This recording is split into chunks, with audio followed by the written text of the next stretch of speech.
which really goes to how do we deal with the corruption that exists within our government. And there's a few things that I'll touch on first. I'm working and will be introducing a very comprehensive bill, an anti-corruption bill to deal with this. But on the top of that list is stop PAC contributions for members of Congress. If you talk to many members of Congress, how they spend their breakfasts, lunches, and dinners is at PAC fundraisers with lobbyists in Washington. That's the reality.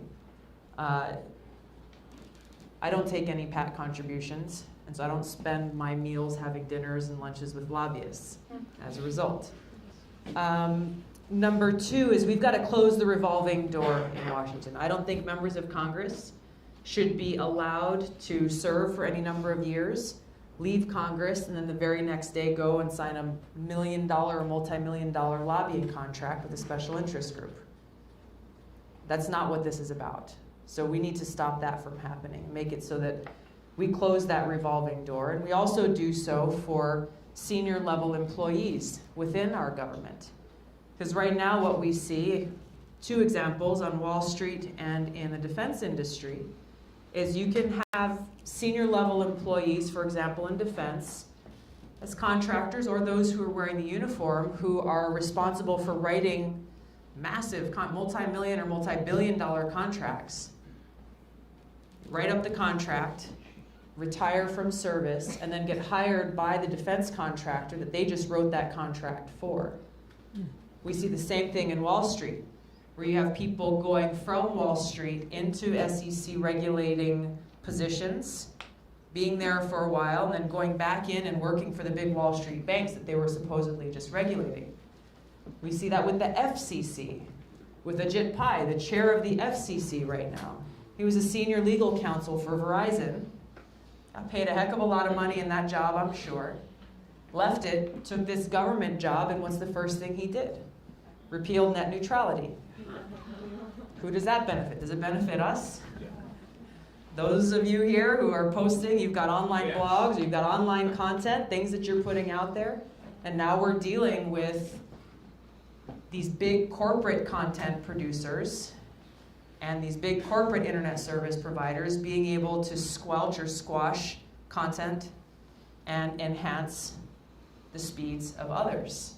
So for us as a viewer at home, if you're sitting there, I'm going to wait 20 minutes for something to load versus something that's happening right away, it's a corporate form of censorship. So closing this revolving door at every level of government is something that needs to happen so that we stop that from occurring. I think those are a few of the first things. There's a lot more that we need to do. And does that happen through legislation? It happens through legislation.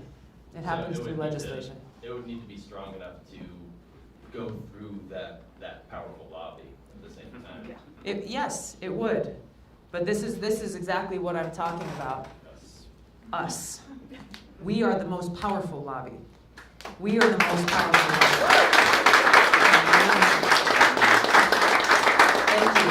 And we can't forget it. And I get asked this a lot of times. People say, as a member of Congress, does it make a difference when we call your office? Does it make a difference when we send you a letter or an email or when we tag you in a tweet or a Facebook post? It really does. It really does, especially when every single one of you does it. I'm serious.